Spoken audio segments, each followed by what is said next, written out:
আসসালামু আলাইকুম বন্ধুগণ, আজকে আমি চলে আসছি একটা হাড্ডাহাড্ডি রেসিপি নিয়ে, যেটা খেয়েছেন কিনা জানি না, কিন্তু আমার মতন যারা পাগল ছাগল আছেন তারা একবার হলেও এটা ট্রাই করে দেখেন।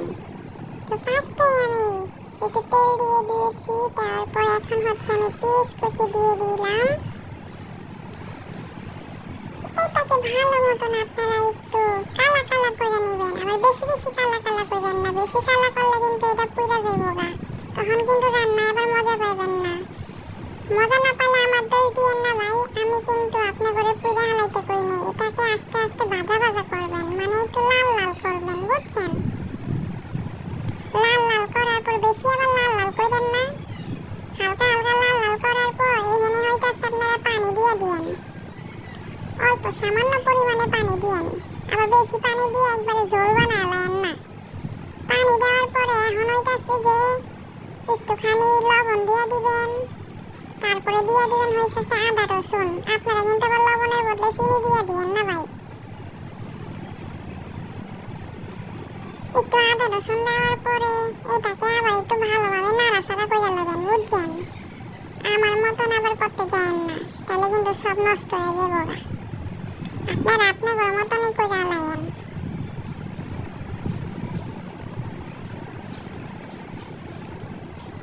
এখন হইতাছে আমি হইতাছে পাকনামি করে বিভিন্ন ধরনের সবজি কাটতে রাখছিলাম, ওই সবজি এখানে হইতাছে দিয়া দিব, বুঝছেন নি? আমার সবজি কথা হইন না আবার হাসছেন না ভাই। দেখেন এখানে বেগুন থেকে শুরু করে কাঁচা কলা থেকে শুরু করে টমেটো শসা যা আসছিল সব একেবারে দিয়া লাইছি, বুঝছেন? এইটার এখন আর একটা কি জানি দিমু জানেন? ঢেঁড়স দিমু, ঢেঁড়স। তো এইটার এইটাতে ফার্স্ট একটু নাড়াচাড়া কইরা এটার একটু সিদ্ধ কইরা তারপরে এটাতে পরে যাইয়া দিমু এটাতে ঢেঁড়স। কারণ বন্ধুগণ এখন যদি ঢেঁড়সটা দিয়া লাই তাহলে একটু ঢেঁড়স পরে গইলে একটা ফাটা ফাটা হয়ে যাবো গা। আমি আবার একটু রাঁধতে গেলে একটু বুঝাই রাঁধি, যাতে খাওয়ানটা আবার নষ্ট না হয়, বুঝছেন? আপনারা আবার আমার মতন করতে যাবেন না, তাহলে কিন্তু খাওয়ান নষ্ট হয়ে যাবো গা।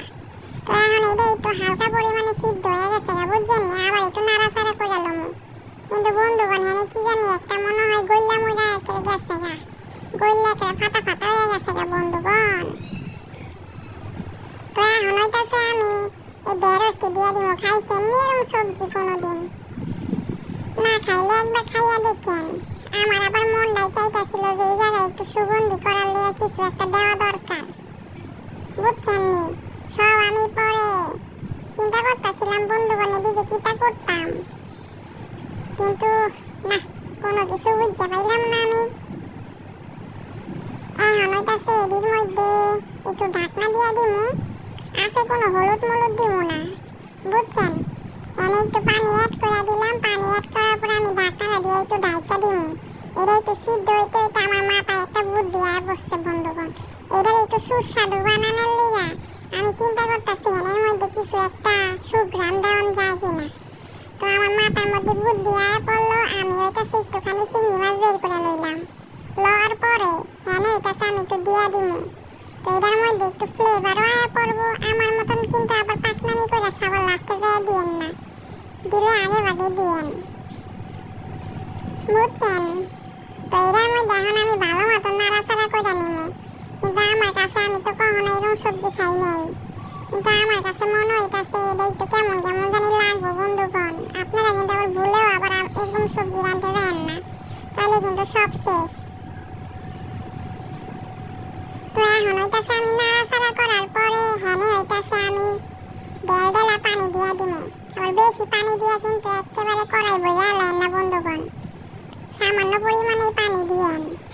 তো এখন আমি পানি দেওয়ার পরে চিন্তা করতেছি যে হ্যাঁ আর কি দেওয়ান যায়, পরে ভাইবা দেখলাম না এনে তো শাক দেওয়ান যাইতো না, এনে যে একটু জিরার গুঁড়া দেওয়ান যায়, একটু ফ্লেভারটা একটু ভালো আইব নে, খাইতে একটু মজা লাগবো নে। তো যেই কাম হেই কাজ, তো যেই চিন্তা হেই কাজ, আমি হইতাছি একটুখানি ও বন্ধুগণ বুঝলাই তো গেছি গা। দেখছেন বন্ধুগণ মাথায় কোনো কিছু নাই কা, আমি ওইটাতে আবার পাঁচ ফোড়ন একটুখানি তেলের মধ্যে করে দিচ্ছিলাম, দিয়ে আনার পরে তাতে একটু স্বাদটা একটু ভালো মতন আসে। পাঁচ ফোড়নটা ভালো মতন দেওয়ার পরে এখন ওইটাতে আমি একটু জিরার গুঁড়া দিয়ে দিলাম, যাতে স্বাদটা আরও দ্বিগুণ বাইরে যায়। তো এখন বাড়ার পরে একটু লাড়াচাড়া দিয়ে দিলাম, লাড়াচাড়া দেওয়ার পরে এটা একটু আঠালো ভাব হইব, বুঝছেন নি বন্ধুগণ? আঠালো ভাব হইলে এটা খাইতেও ভালো লাগবো, দেখতেও ভালো লাগবো, তেল তেলা ঝোল আবার ভালো লাগবো না। তো এটা একটু বড় হইতে থাক। আমি আপনাদের যে কত কি শিখালাইলাম রে বন্ধুগণ, আমার তো আর এই জ্বালা ভালো লাগে না। কি উল্টা পাল্টা রেসিপি দিয়ে আলাইছি, আপনারা কিন্তু আবার বইছেন না আমারে।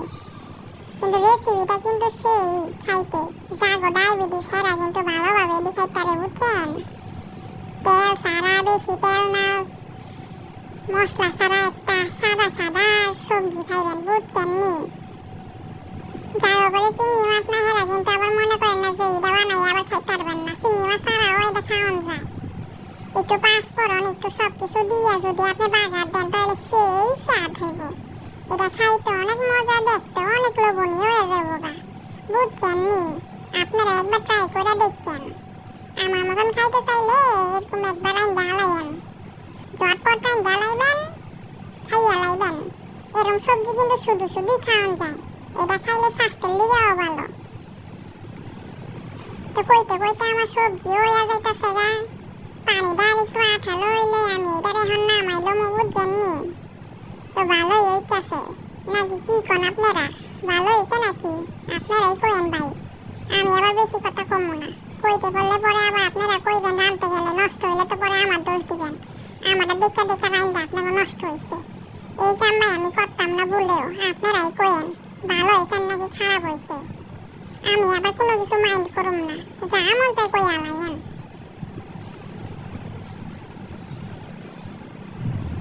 তো এই দেখেন আমি একটা বাড়িতে বাইরে লইছি, দেখেন এটা কেমন কালার হয়ে গেছে গা।